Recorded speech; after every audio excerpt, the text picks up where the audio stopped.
The panel of teachers includes Nancy Stevens, who has taught for 26 years, 6 of that in computer science. She has also taught with the Beauty and Joy of Computing curriculum for 4 years and is also a facilitator with Code.org. Madeline Drayton is also a BJC teacher. She has been teaching for 10 years, all of it in computer science, and has taught with BJC for 6 years. Madeline is also one of the BJC master teachers and is a PD leader who facilitates for the Beauty and Joy of Computing professional development workshops.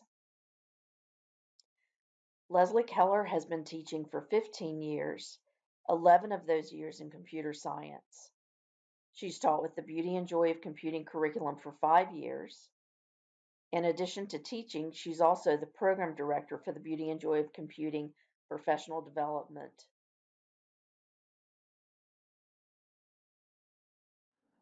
Okay, I'll start. Yeah. I like the creative side of BJC where the students get to be more creative with their programming concepts. And then also with the discussion where we talk about innovations and technology and how it affects our lives. And then they get these epiphanies about, privacy issues and how we really don't have those issues, privacy at all.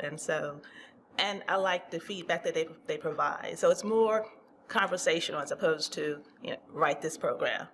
And so they get to be, again, more creative. I agree, and I like the fact that it involves reading, writing, math, the investigative part of science courses. It all comes together, all of their academics, into one curriculum, and I think that's what makes it special. I agree, yes. Yeah, and I'll add, in addition to what they've said, the whole aspect of pair programming and working collaboratively. I mean, you have some of the scaffolding where you're using colors and blocks for coding, which I think helps with a barrier to entry for students that have never taken computer science before. But then working collaboratively with other students, I think, is empowering and encouraging for students. I'll just add to what you just said about the reading component, because our district has a literacy requirement. And this is one curriculum that has that built in, where we don't have to search for other materials to add it. So this is I also think, in my experience, it's the one course that really is 21 first century material. It's written at that level where students have to be investigative, they have to collaborate, and I think it's really the goal that a lot of our curriculum should have, is to have all those components in it. True.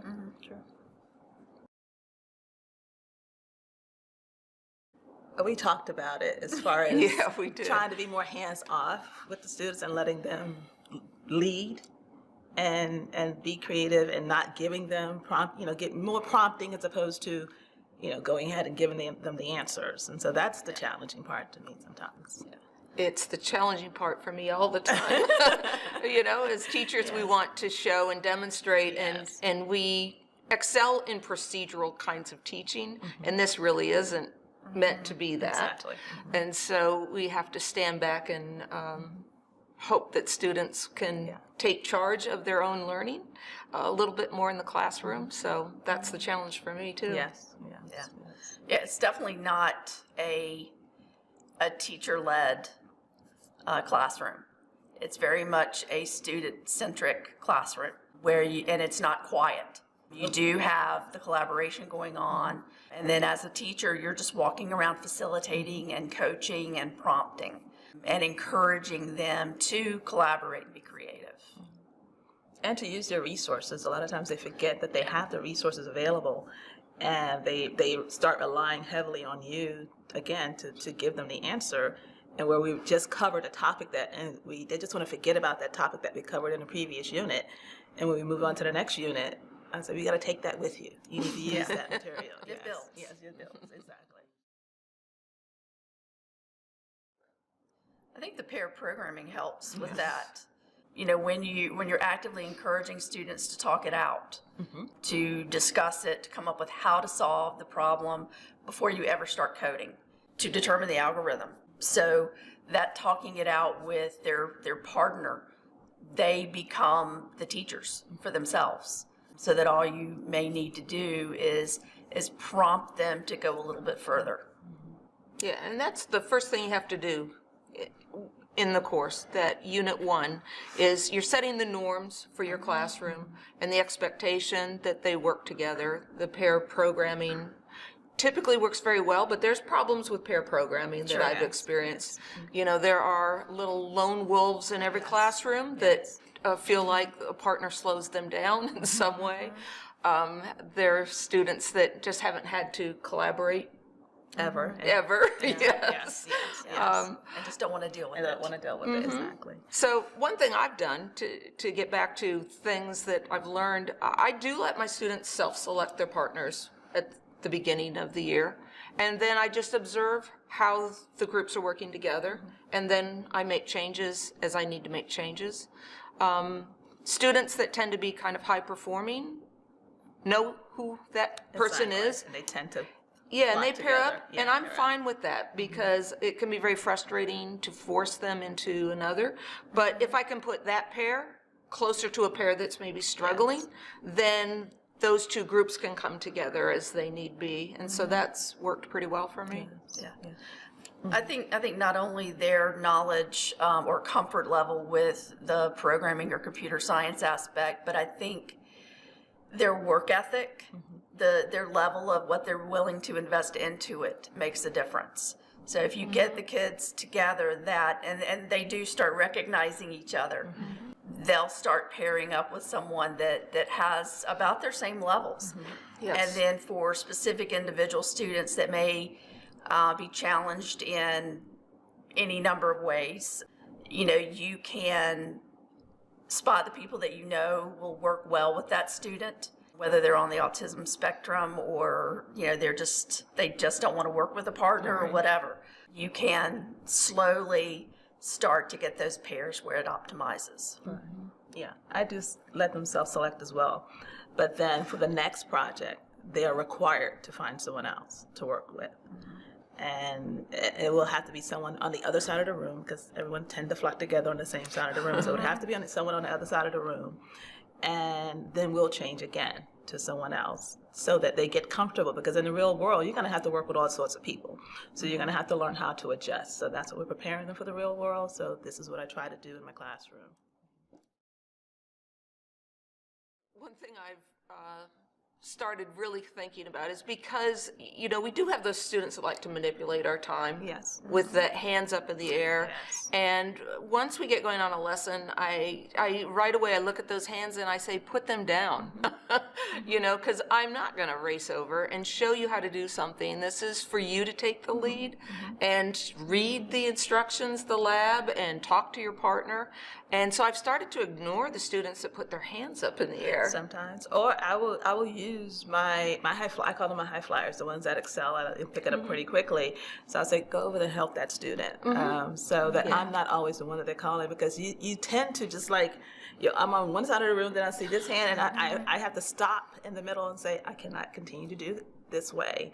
So I start using my other students that pick it up pretty quickly. And also because if I go to help a student, as opposed to telling them what to do next, I prompt them, because I'm not in their heads. I'm not understanding their thought process behind their program. So I said, what was your thought process, and what do you think you should do next?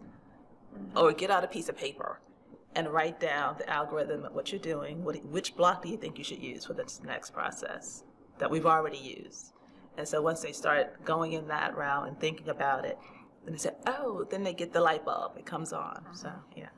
Yeah, you make a really good point about it's really difficult to look at what a student has done on their own and figure out what they were thinking. You can't. Yeah, it's hard. Yeah. It's hard. So. There are common mistakes that I can help students with, but other than that, and for a student to understand why I don't understand. I know that's what the I'm thing. They looking think you at. don't know what you're talking about, but I'm like, I'm not sure what you were trying to do here. So explain to me what you're trying to do, and then maybe we can move forward from there. But I can't, because then what they were trying to do has nothing to do with what they put in that program. So then they would have to go back and revisit all the codes. So so- yeah. Our comfort level in the classroom is constantly challenged. Yes. It is. So I think that's something teachers have to be prepared Yes, for, is that you're going to be learning every day from your students. Yes. You're going to be wowed at times, and at other times you're going to be, there's 360 degrees in a circle. Remember? And it's okay to say, I'm not sure. I don't know. Yeah. Yeah. Let's try to figure this out together. You know, so it's okay. Yeah. I like to challenge students to actually go out and find the answer and then come back and share it with class. Yes. Oh, Which they is, love to share. yeah. Yes. Oh, yes. If they can stand up and, say, well, I learned this, and hey, did you know we could also do this? Because the more you encourage them to play within the SNAP IDE, Yes. the more they learn about the blocks and the more comfortable they get with it. And then, again, kind of going back to their pair programming, making them talk out how to solve the problem, because I think in any computer science class, including BJC, it's all about coming up with how to solve the problem. What's the algorithm before you ever start coding? And so that's the encouragement. I also introduced them to what's called rubber duck debugging, which is the same type of concept as pair programming, except for it's an inanimate object, where you're literally just trying to say, okay, this is my problem, and as you get the student to define the problem, they come up with their solution. And there's more than one solution. There's always more than one solution. There's not always one right solution. Right. So, yeah.